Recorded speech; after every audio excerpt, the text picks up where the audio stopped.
How much do you think of Chinese people when you open an Italian restaurant in China? You will never serve al dente risotto for a Chinese customer, even for an American customer or for any other nationality. This is really good. Once the camera is off, I'm gonna probably eat the rest of it. Hello and welcome to another video on my channel, bringing you expats working and living in China in the 21st century. And today, as you can see, I'm in the kitchen of one of the best Italian restaurants in Dongguan, Cucina.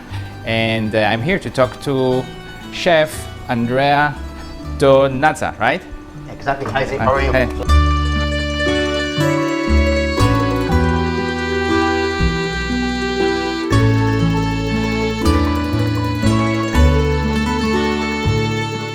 We are going to make a dish. You're going to make a dish, not me. Why we don't do it together? I teach you how to do, you can try. Well, I can try. Give me the easy jobs though. Okay. Yeah. Okay. When did you come to China? I came to China the first time on 2012. Okay. I was working in a restaurant in Foie. I was coming directly from UK, so it was a big change, really Okay. big change, especially at that time in China. 2012. You're not like a full-time chef, right? No. Like at the moment you're like a project chef. Yeah, I work as a project chef. I have a different consultancy job to do, different projects. So basically here the project started at the end of last year. Okay. And taking quite a long time, almost 9-10 months, to develop a new concept, a new restaurant, new menu development and training. So that's what you do in other places too. You develop a new concept, Yeah. you help them open the restaurant, Yeah. train the kitchen, do the Exactly. menu and Yeah. everything like Yeah, that, right? almost like that. So and now you come here like a few times a week, I guess. Exactly. Just to make sure things are going as planned, the Exactly. quality. Consistency, and then creating new dishes, Right. making new menus. Right. So it's quite a good job, especially because the satisfaction of this job is seeing the place. Then you develop. Still, if you're not there full time, it's still working well. How do you come up with a menu? Come on with a menu. It's a big question maybe, but you know. It's a big question, but in few words, it's like first things you need to check the market that you have around you. So every place may be a Every little place different. you need to check a different restaurant, Right. and you try to don't replicate the same dishes with the same price, with the same style. Normally, menu coming from many ideas, but then you need to stay related to the Italian food, Italian culture, and what is the real Italian taste. You need to try to Right. replicate as much as you can, by considering that you work mostly with the Chinese people, so you need to adjust a little bit the taste. So yeah, I was wondering about that. How much do you think of Chinese people when you open an Italian restaurant in China? Nowadays, 80% of the choice of the dishes in the menu, of the quality of the ingredient, of the variety of the ingredient, and also the cooking way, the method that you use to cook. For example, you will never serve al dente risotto for a Chinese customer, even for an American customer or for any other nationality, Oh. because it's quite hard to eat. Even for me, I don't really like al dente risotto. So you need to adjust minor things based on your customer. So you adjust, but Yeah. adjustment is like a big thing, right? Like like you would not put a durian pizza on the menu, I guess. Why not? But would you put it on the menu right from the If get-go? we have 80% of 90% of Chinese guests, and this is a major request for the Chinese, can be a good combination. Oh wow, I would like to try a durian pizza made by Italian chef. That would be interesting because you can imagine a nice crusty bread, pizza bread, topped with local fruit. Right. So must be only delicious. since when we are on that, I want to ask you, what's the deal with the pineapple pizza? Pineapple pizza is a kind of hot topic. Then Yes. everybody don't want to talk, but everybody have in the menu because Right. it's really sellable, especially for the Chinese taste. Right. So I don't think there's nothing wrong. It's a Hawaiian, right? It's Hawaiian, started in but America? then, probably yes, but they have a different style. Some people put cooked ham, some people do Hawaiian with Right. Parma ham, Right. some people use some mushroom, or some people just pineapple. So I think at the end of the day is you need to work to accomplish the customer and make them happy. So if they like pineapple in the pizza, why you don't have a nice Italian crusted pizza with pineapple on the top? So how do you create a dish? What do we have here, So for here example? we have foie gras ravioli. Okay. So it's a combination between a French foie gras and apple and truffle. So Okay. it's a little bit different taste from a real Italian recipe, but it's very appreciated for the Chinese customer. So basically we have a simple dumpling we make homemade. Yeah. It's very small. We give 6 pieces. And it's stuffed with the French foie gras. So obviously you didn't create ravioli. How do you? So is it a few different things from different dishes that you decided to mix in a certain way? Yeah, exactly. It's some combination of salty and sweet, sweet and sour. Okay. And basically have a fruit, have a apple puree with the truffle. So it's apple. Apple puree with truffle. And apple is very fresh. Truffle give a little bit of this feeling of French cuisine. Right. And then you have the hard consistency of the fresh pasta and the taste of the fresh pasta. So it's a really good combination. It's a complex text. The taste? The taste is very complex. Taste. Okay. But that's why when the customer order this one, we train them how to eat. So you need to eat all together so you can feel the different texture, different flavor, all combined. It is a good explosion in the mouth. So And I assume that everything is homemade. everything is homemade. Yeah. So how did you create this dish? Did you just try? Did you have an idea? Did you? No, this is a story of a mistake because we order in some restaurant in Italy. We order foie gras, and then we was ordering Ravioli? ravioli, simple Okay. ravioli.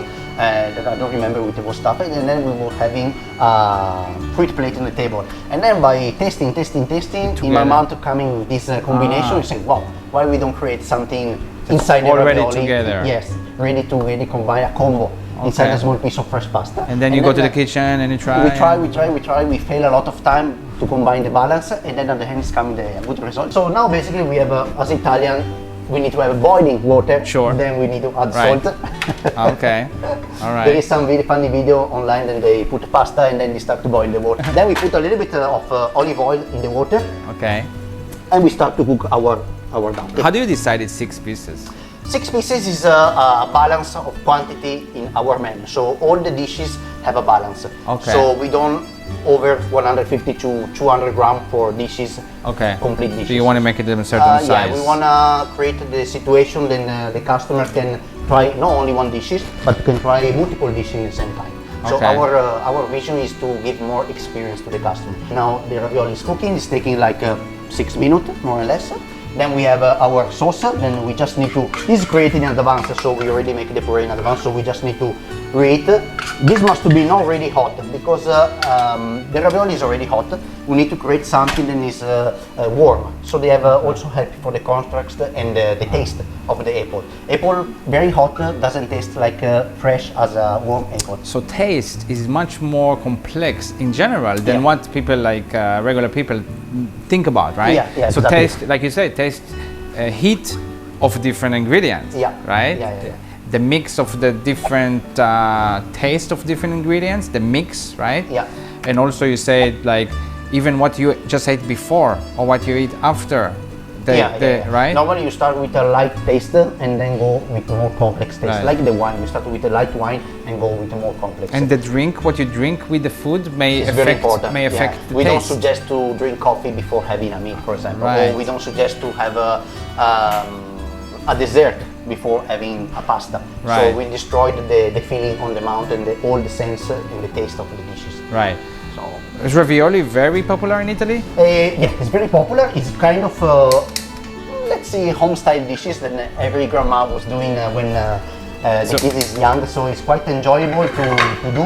So every because- mom and grandma in Italy, they can make ravioli? Yeah, for sure. Okay. They are very good, better than me also. This is the Italian dumpling, right? This is Italian dumpling, a little bit revisited. Here we have the foie gras. We Okay. just sprinkle a little bit of flour, Okay. and then we put some salt, and we just pan sear on the pan. Chinese people like foie gras. Like a lot, yes. A lot, yes, right? yes, like a lot. Different Chinese people have a different taste, but normally the customer that we have here, they quite like to eat foie gras as it is. We want to roast slowly. We don't want to get bone foie gras, so you need to be warm inside but not cook, and have a decent color outside. And the puree, apple puree, just need to get in warm slowly. This is already warm. You already switch off the fire. So a lot of your work is teaching Chinese chefs, cooks, Yeah. how to do that Exactly. like you, Exactly. like that quality, right? Yeah. How what can you tell me about that experience of teaching Chinese? Teaching Chinese is Chinese chefs. it's not very difficult. You need to have a lot of patience, a lot of dedication to this, because you always need to consider that they are not their cuisine. So I can imagine me cooking Chinese food with somebody that don't speak English and they want Right. to teach me. So it's really difficult. Now we start to have a good color. Yeah. So we just almost twist and remove. Ravioli is cooking. So basically, I'm quite lucky about the Chinese people that I have here because they are really patient, very stable, and they are learning very fast, really fast. Okay, so it's a good experience. Yeah, very good experience, and then you can create friendship, and as well you can learn a lot from them, because most of the time you have your vision, but working with 6-7 different people in the kitchen, they do things in a different way. So sometimes you have inspiration from them. Most of the time you have inspiration from young people, because they do things in general. Where have you been? Cooking? I started my career, for sure I went to the culinary school for 3 years Right. in Italy, then I started to work in Italian restaurant. Beginning was like during the holiday time, so it was not really a passion, it was a kind of obligation for family to do something, to don't get lazy. to get work. Exactly. Yes. So after that one, with the people transmit me the passion, so I start to get interested. Curiosity bring me to travel. Right. That was the best choice, to get out from Italy, to see different culture, different combination of the food, to see how the people cooking in a different way that is not only Italian. So you traveled for work? Yeah, traveling a lot for work. Yeah. And where was the first place? The first place was in UK. UK? Yeah, So you went that to was work. a must to, because I was not speaking English at all when I finished the school. At the Italian school they teach you French, English, but then it's really light. So when I went to UK, I just to be able to say, hello, how are you? My name is Andrea, and then nothing more. Okay. So I found a job there, I went to school, and was international school actually. It was doing half part-time job in a restaurant, and then school. And then I started to travel. The first job out of Europe was China. 2012 in a city nearby is Oje. Okay. And then I went to Macau for a big hotel. From Macau I went to Australia, stayed 1 year in Australia, 1 year in Dubai for Marriott Hotel, Jordan also 1 year and a half for Marriott Hotel. Then I switched again back to China for Langham in Guangzhou. Which is a famous hotel, yes. Yeah, and then from them one I start to do project chef, start to do consultancy, helping people to develop business, developing menu without to be fixed in one place. Right. So I traveled to Philippines, Maldives, Ireland. So basically you operate India. you operate like a company. Yeah, I can. You give single services. people- Yeah, exactly. I will give service. Now I'm focusing to opening place, reopening place, and helping people that struggling during this pandemic. For example, during this pandemic, it was very bad for people that have a restaurant and have a high cost, and they don't have knowledge how to control the cost. So I focused a lot on this one. And, so you find ways, you give them tips, consultancy. consultancy, adjusting recipe, purchasing items in a smart way, considering to have a proper stock and maintaining the stock regularly. So it's a kind of easy job for me, but for them was a big thing that helped a lot. Which place did you like the most that you traveled There to? is not one place that I like the most, but the most interesting was Jordan. Because I have a big connection with Lebanese cuisine, and that surprised me a lot. Yes. So Middle Eastern cuisine was interesting. Yeah, very interesting. As well as south of China cuisine. Dim sum is one of my favorite. How long do you want to stay in China? Actually, now I started my company really recently. So basically, my plan is a long-term plan. So that's why I'm looking for building a good reputation in China, helping people. So creating connections. Creating connection is really, really important. So here the ravioli is already mixed with apple sauce. Yeah. And then we're just going to place on the plate. So presentation is very important. Presentation is really important, but must be not the crucial one. Still the taste must to be the best. The number one, okay. The number one. So here, let's see, we don't do fine dining. We just do a simple cuisine. Okay. We use refined ingredients, so we buy almost all ingredients imported. Okay. And we try to get the best deal from the supplier of the dishes. Okay. And then we have some deep fried sage. Deep fried sage. Yeah, deep Okay. fried sage to put on the top. We have some sparkle of fresh thyme. Okay. And then, as we talked before, a bit of then you put more fruit. a bit fresh apple, so creating the contrast between the. That is interesting. I've never seen something like that. Yeah. Yeah. Yeah. Okay. So it's like you said, it's simple cuisine, right? It's not supposed Very, to be very fine simple dining. cuisine. Yeah. Very, very simple cuisine. So if you serve this to your mom, Probably they will not like it because traditional Italian, especially the one that didn't travel a lot, they're a little bit suspicious. So this is like a modern cuisine. What would you say? It's This is a traditional cuisine with a twist. So you can combine more countries into one dishes. Then I think it's the best. It's like a globalization. It's the best things that you can do. Olive oil.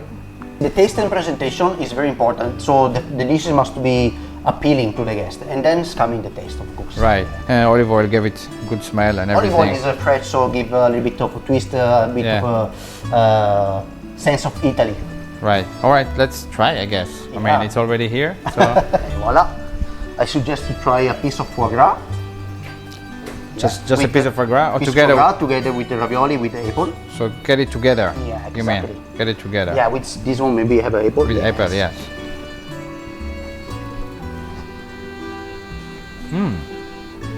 Strange. Let me try. If I have done a good job.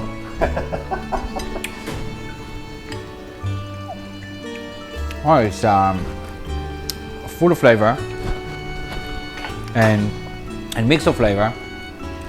Yeah, I mean, it's not too sweet. It's just like a hint of sweet. Yeah. Middle East food, we don't really have a mix of salty and sweet.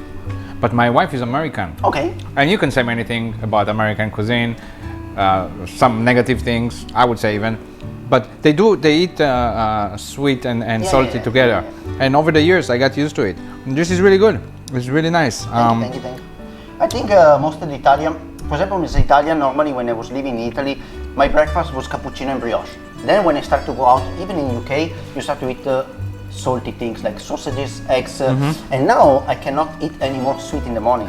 What would be a good advice for people who wants to be chefs in China? Be flexible, know very well the market where you're going, and enjoy, have fun, because at least for me, job must be fun, must to have fun. So you think it's a good place? It's a really good place to come to as a foreigner. Yeah. Okay. Especially the Chinese community, they're really accepting foreigner. I never had a problem, always have a lot of Chinese friends, and then they're eager to learn about our culture. Thanks very much, Andrea. It was really interesting, and this is really good. Once the camera is off, I'm gonna probably eat the rest of it. If you like this content, don't forget to give this video a like and consider subscribe to the channel. And that's it. I think I'll see you next time. Have a great day. And I see you in cucina. Yes. Ciao. Ciao.